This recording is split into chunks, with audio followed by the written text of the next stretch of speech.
So the reason why we are here with SwarmCity is because we are very much interested in scaling solutions because we want to launch our app as soon as possible, and we need a lot of transactions if we're going to be successful.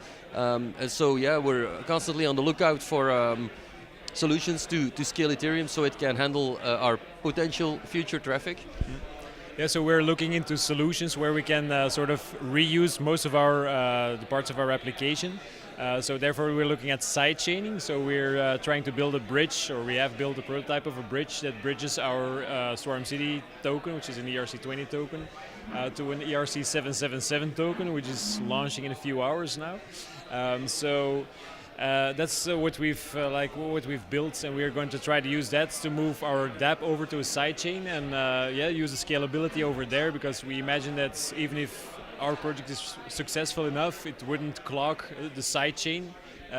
So we can set up our own consortium if we want on the sidechain. So that's, I think, the main goal for us to be here.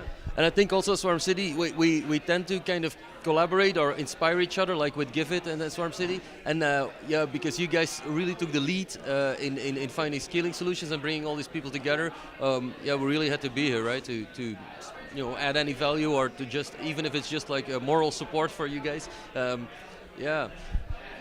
Yeah, I also think it's great to have all people together here, because it's really a perfect roundup moment, so to speak, but to get the current state of all these different projects and to really evaluate what's like the best solution for a dApp. So be it sharding, be it state channels, or be it like side chaining. So I think it's pretty good.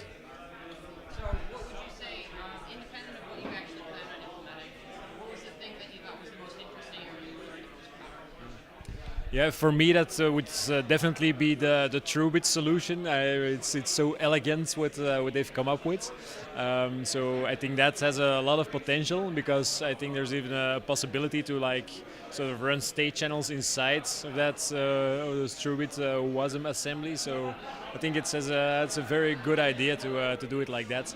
On the other hand, what I was sort of surprised with is that there's so little like really peer-to-peer signaling in these state channels. So I would have assumed that a lot of the solution that we saw the last 2 days would have been more about how to connect the individual users of the different dApps and have them interact and like swap out new states and all that. And I see that a lot of most solutions I've heard of, they use like a still centralized system like a REST API or whatnot. So they still sort of rely on centralized aspects, and yeah, that's my take on the things. To me, the most interesting thing to see here is actually that that we can show the community that there's not one solution, and that there's actually, like, in a true decentralized way, lots of teams are working on lots of different things, and I think that's the inspiring thing, that you can actually get inspired by what these guys are doing, or these, even if it's like a totally different solution, still there will be elements in there that you then can use in other scaling solutions too. So getting all these people together with different visions on how to do it, I don't know, it gives me a lot of confidence, right? That we will actually do it. Like all of us, we will actually find solutions that really work to scale it, like temporarily, or maybe even like on a, how do you say that, like a midterm kind of time range. Yeah. What I also find amazing still is that like these 2 days have been like a new manifest of that, is that there's so much collaboration and like open participation between all these projects. It's not a hostile environment, not like a competing environment, but it's like a collaborative environment, and that's what I love about the Ethereum community. It's family. Yeah, true. So now, if you could just briefly go over, you've touched upon the immediate solution that you're going to take forward, but if you could talk about the long-term solution, possibly hybrid solutions you might look towards, anything like that. Like you're looking at 1 year, 2 years. So obviously the short-term solution that you're taking is partial measure. What's your ideal solution? What does that look like? Talk to me. So I'll just start. So ideally, of course, in a couple of X time, Ethereum just does what we need it to do. In the short term, we really try to come up with a solution as quickly as possible, even though we know it's maybe we will change it next week or in 2 weeks or in a month. But we really want to get this started, and we really need this now. what the future will look like, it's very hard for me at least to say.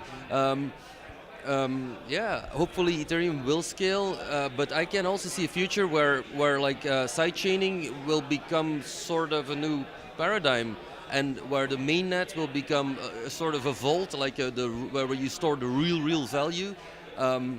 So I don't know. The mainnet could become like a Bitcoin as a figure of speech, right? Where all these sidechains could become like how do you say that? Like faster networks but to do less valuable things or less trustworthy things. Yeah. Yeah, what I'm hoping to get from all of this in the longer term is that different projects will come up with sort of like the building blocks. So compared to like Solidity libraries that people are now writing, so small units of functionality that are very well tested and audited and stuff. And that like for your projects or the specific use case you have, that you can just pick and choose some of these components and sort of roll your own state channel specific for the use case that you need it for. Because I have some doubts that the very generic approaches will be like the optimal solutions for specific dApps. So I think if you would come to a situation where everybody can roll their own with like a bunch of safe components which you cherry pick from all the different solutions, then you might achieve a very good like tailor-made solution, but which is guaranteed to be safe. Yeah, I think you touch on a really good point. Instead of trying to do it as generic as possible, or do it really custom, if you do it modular, then any project could, like you said, like customize its own solution. I think it's important that we look at it that way, like do it modular and not like very generic or very specific. It's like how we do Swarm City, right? Just create components, and these components can always be reshuffled to do other things. Yeah, true.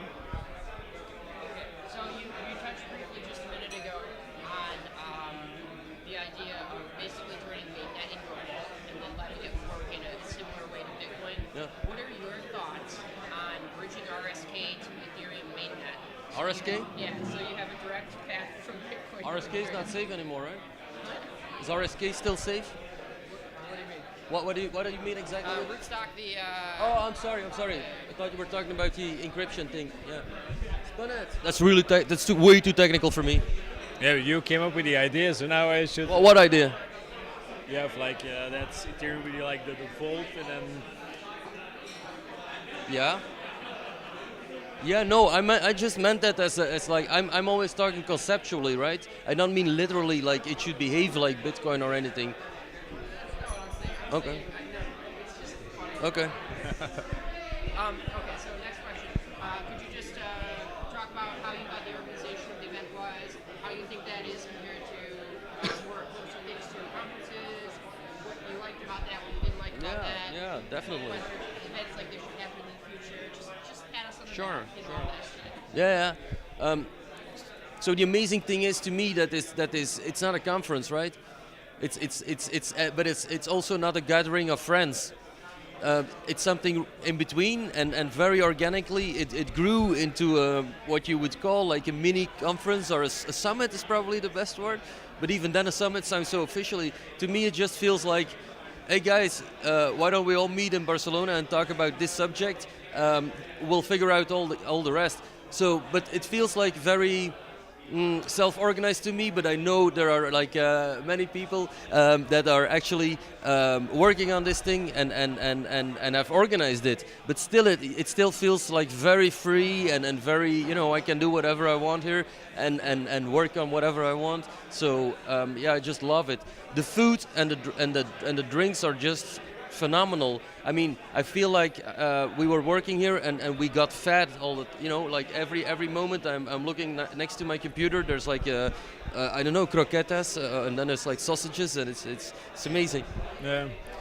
Yeah, the thing that amazes me every time in this kind of events is that by just putting a bunch of people together on a same subject, these synergies start to appear. I mean, they just happen. So you don't even have to have like a very strict program or a very strict set of interviews. So I just came here. I didn't know what the schedule was. Maybe it was somewhere in an obscure document somewhere, but it was like that was not the meaning or my reason to come here. It was just to meet people and like talk about different solutions, and then just ping pong these ideas, and then better things come out of that. So I think the format is great.